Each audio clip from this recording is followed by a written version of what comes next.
La Suisse vient de donner un coup d'accélérateur aux relations de coopération avec le Mali. Elle vient d'éjecter plus de 5 milliards de francs CFA dans le domaine de l'éducation et du développement local. Les deux conventions ont été signées aujourd'hui entre les deux parties.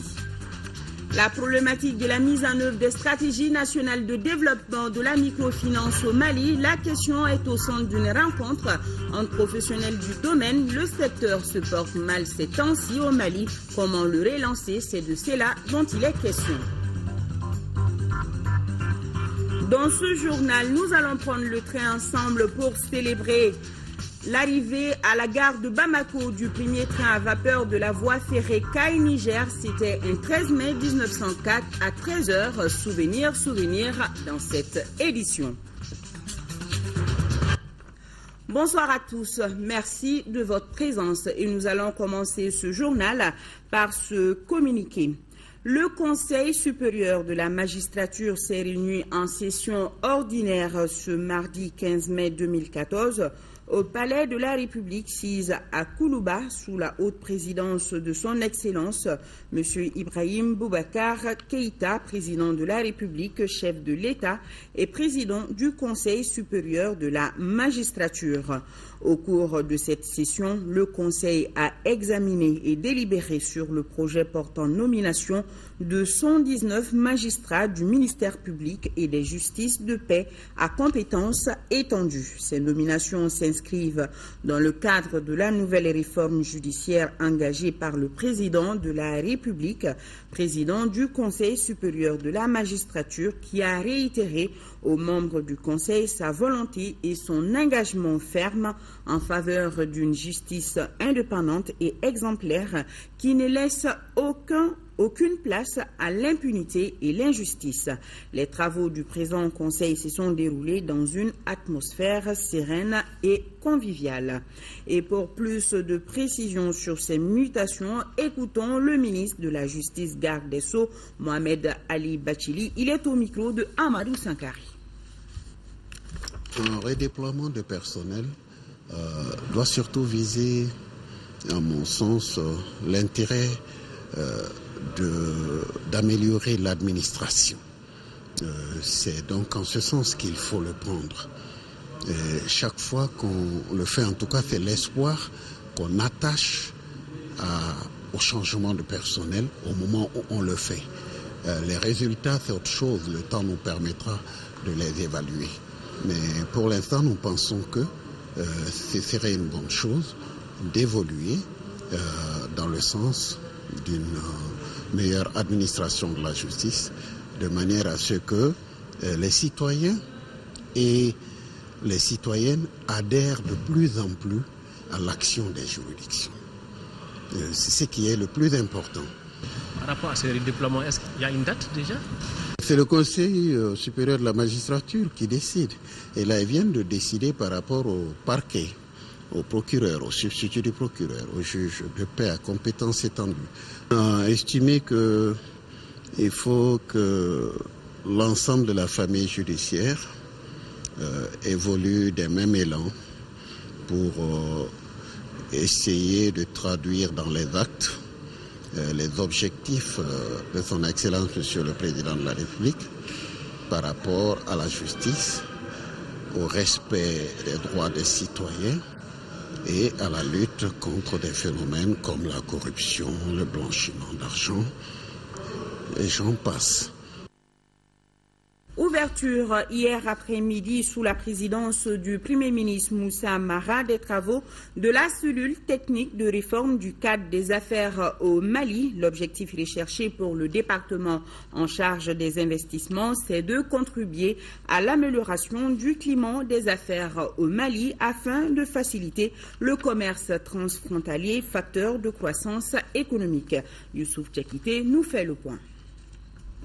Le Premier ministre rencontre les acteurs du secteur privé. C'est pour échanger autour des réformes proposées.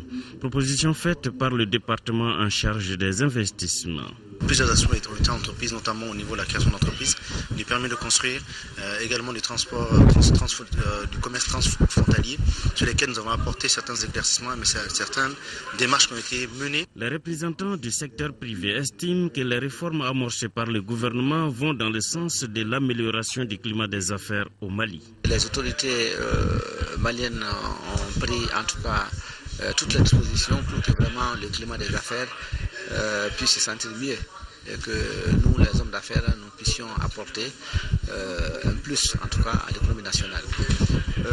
Ceci dit, je voudrais en tout cas rappeler que en ce qui concerne les secteurs miniers, et se retrouve en tout cas dans le cadre de cette amélioration en beaucoup de points, notamment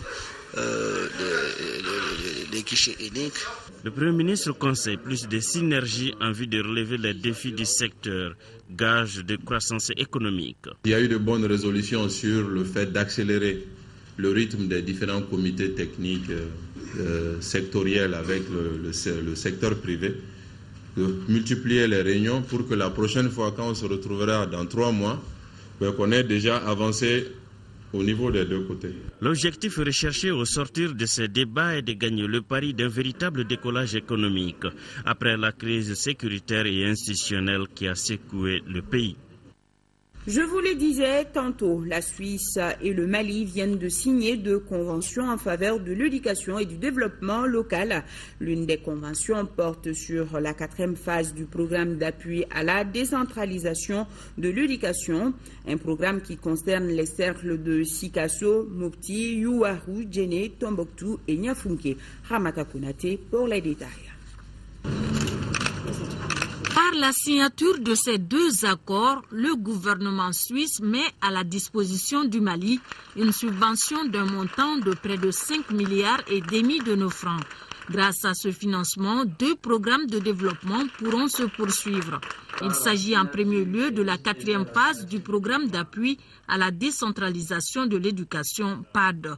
D'une durée de 4 ans, cette phase bénéficie d'une enveloppe de près de 5 milliards.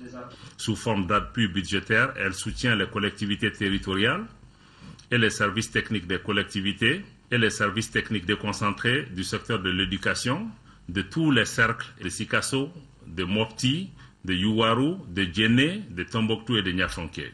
Le second protocole d'accord porte sur la 4e phase du programme de construction de compétences pour le développement local.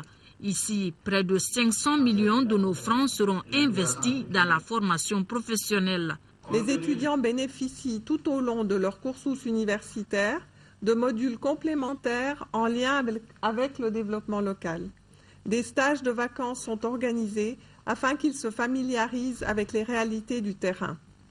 Il s'agit donc bien de garder en fait les compétences dans les régions et d'éviter la fuite, ne serait-ce que vers la capitale. Ce programme concerne les localités de Bougouni, Koutiala, Kadjolo, Yorosso, Youarou et Tombouctou. Il couvre la période 2013-2015.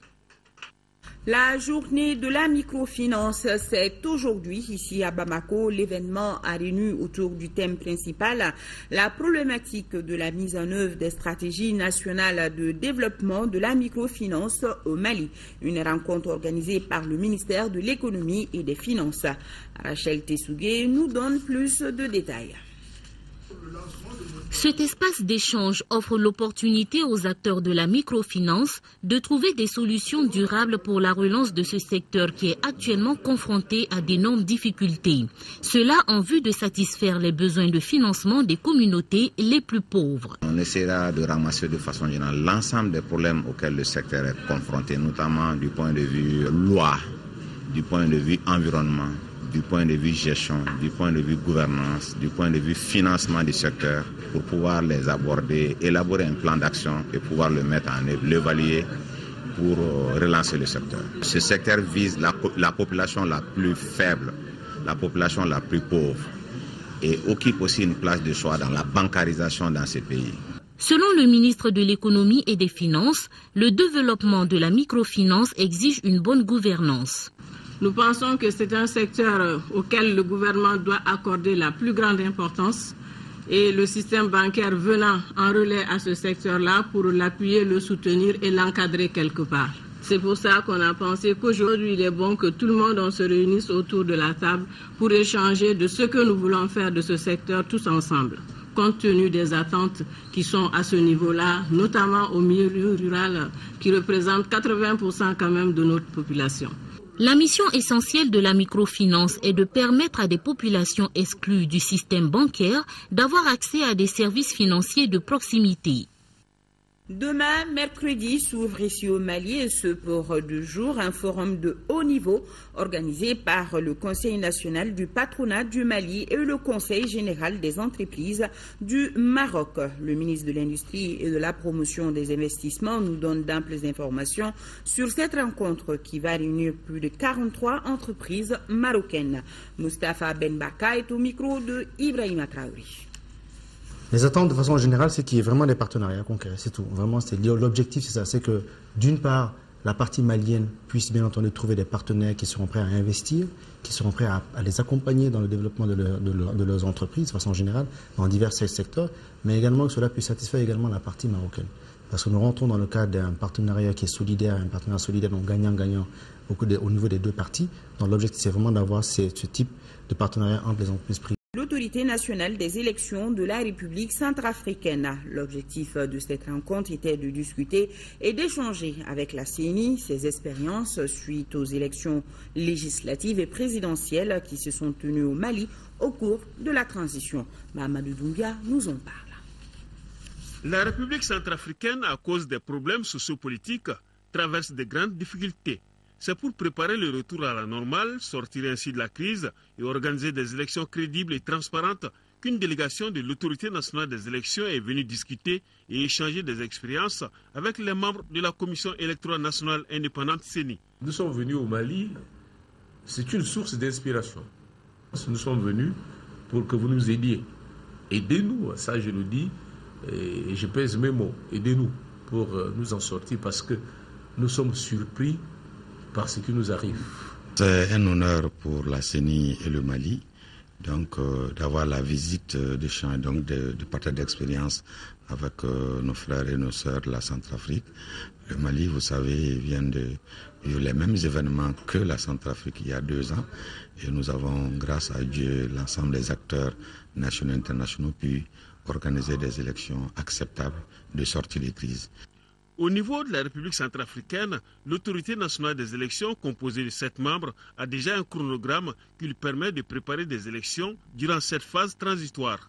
Déjà, avec cette rencontre de la CENI, la délégation est édifiée. Nous sommes un pays qui avons des difficultés. Nous avons eu beaucoup de choses qui vont nous aider vraiment à organiser ces élections en République centrafricaine, notamment en matière d'enrôlement, le fichier qui a été constitué ici pour pouvoir organiser ces élections, la mise en œuvre de tout ce qu'ils ont conçu comme procédure, notamment le consensus qui a été trouvé concernant les Maliens de l'étranger qui n'étaient pas enrôlés au départ. Donc beaucoup de choses nous intéressent ici, que les amis nous ont déjà évoquées. On prendra plus de temps pour les consigner et ça va vraiment nous aider pour nos élections en République centrafricaine. D'autres rencontres avec d'autres structures et institutions de la République sont au programme dans les jours à venir avec cette délégation de l'autorité nationale des élections de la République centrafricaine. Et ce communiqué de la Commission de suivi du mécanisme de taxation des produits pétroliers sur la base des prix fournisseurs du mois de mai 2014, les prix indicatifs plafonds à la pompe des produits pétroliers sont fixés comme suit et applicables à compter du mercredi 14 mai 2014. Super carburant samplon 775 francs CFA, pétrole lampant 570 francs CFA, gasoil 678 francs CFA, distillate diesel oil 678 francs CFA, Fuel Oil 180, 485 francs CFA, jet à 1 livre. Il faut noter que le prix subventionné du kilogramme de gaz butane est de 584 francs CFA. Par conséquent, le prix de vente de la bouteille de 2,75 kg est de 1605 francs CFA et celui de la bouteille de 6 kg est de 3500 francs CFA. Quant au prix non subventionné du kilogramme de gaz butane, il est de 916 francs CFA. Conférence de presse de Amnesty International Mali dans le cadre du lancement de la campagne mondiale de lutte contre la torture. Il s'agit pour les initiateurs d'expliquer aux journalistes l'ampleur du phénomène à travers le monde afin de trouver des solutions idoines. Sorana Kamisogo.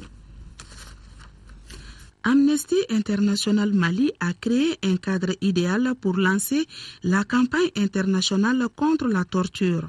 Au cours de cette conférence de presse, un rapport de 50 pages a été présenté aux journalistes. Un rapport dans lequel Amnesty International a recensé des cas de torture dans 141 pays. Dans certains de ces pays, la torture est utilisée quotidiennement et de manière systématique. Dans d'autres pays, Amnesty International n'a relevé que des cas isolés et exceptionnels. Pour l'organisation, le moindre cas de torture est absolument inacceptable. D'où l'organisation de cette campagne Stop Torture. Nous allons travailler avec les professionnels de la santé, nous allons travailler avec toute la société civile pour faire en sorte que la torture soit vraiment bannie.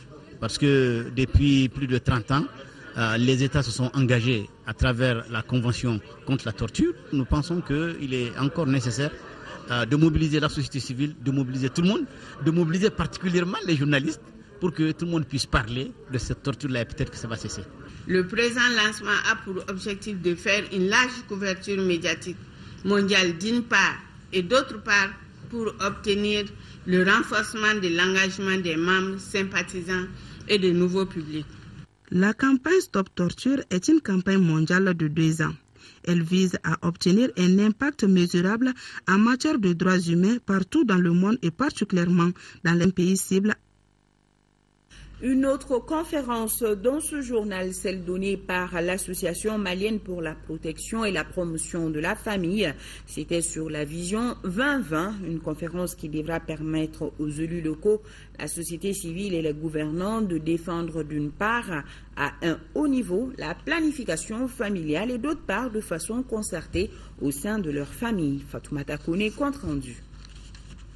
C'est pour donner plus d'informations sur la vision 2020 relative à la santé de la reproduction que l'Association malienne pour la protection et la promotion de la famille AMPPF a organisé cette conférence débat. Conférence au cours de laquelle l'AMPPF va tenter de convaincre les élus parlementaires, les gouvernants et la société civile. En vue de leur adhésion à la campagne intitulée « C'est moi qui décide ». C'est moi qui décide du nombre d'enfants que je veux faire. C'est moi qui décide de quand me marier. C'est moi qui décide de l'espacement que je veux pour ma famille. C'est moi qui décide du nombre d'enfants que je veux. Oui, c'est tout le monde. La santé sexuelle et la reproduction, c'est tout le monde. Le deuxième volet consiste donc à la signature de pétitions par les groupes cibles. Cela en faveur de la planification familiale. Pour arriver à cela, nous avons une pétition que nous avons lancé au niveau mondial, que beaucoup de pays ont signé. Jusque-là, il y a certains pays qui n'ont pas signé ce document. Mais cette conférence était pour nous une occasion pour expliquer le contenu de cette vision 2020. Le résultat attendu, c'est qu'on veut que les droits en matière de la santé sexuelle et reproductive soient reconnus comme un droit humain. La vision 2020 est axée sur 10 points, parmi lesquels la santé sexuelle des filles et des femmes, l'élimination de toute forme de discrimination à l'égard de ces couches.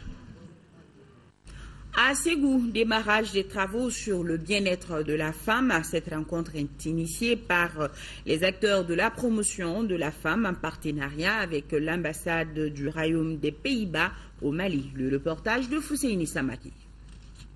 L'abandon de la pratique de l'excision des filles, le mariage précoce et les droits sexuels et reproductifs qui constituent un frein au plein épanouissement de la femme sont au centre de la rencontre de Ségou. Pendant 2 jours, une dizaine d'ONG et associations œuvrant pour la promotion de la femme, les leaders religieux et notabilités vont échanger sur les conséquences de cette pratique néfaste en vue d'un changement de comportement. À travers les conséquences prouvées, la communication doit passer au niveau de nous tous, acteurs, sujets du fléau, de nous en passer, car les conséquences sont vraiment grandes.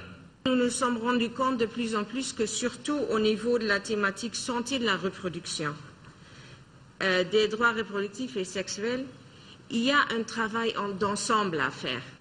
En effet, cette problématique fait partie des préoccupations des plus hautes autorités de la région de Ségou. Nous nous réjouissons très fortement que cette préoccupation soit aussi largement partagée par l'ambassade des Pays-Bas, de soutenir les acteurs maliens dans leurs efforts d'amélioration de la santé reproductive. Autre temps fort de cette journée, le sketch sur les méfaits de l'excision des filles, les mariages précoces et les témoignages des ex-exciseuses qui ont décidé volontairement de troquer leur canif d'excision contre d'autres activités génératrices de revenus. Lancement ce lundi à Caille des premiers feux tricolores de la ville, un don de la famille Nyang, nous indique Kansoutou Kanouté. En l'espace d'un mois, les feux tricolores ont vu le jour dans la capitale des rails et cela a été possible grâce à la famille Nyang. Ce geste qui est d'une importance immense pour la ville de Caille permettra sans nul doute de réduire les accidents de circulation dans la commune. La famille Nyang est heureuse de contribuer à l'embellissement de la ville de Caille, à la sécurité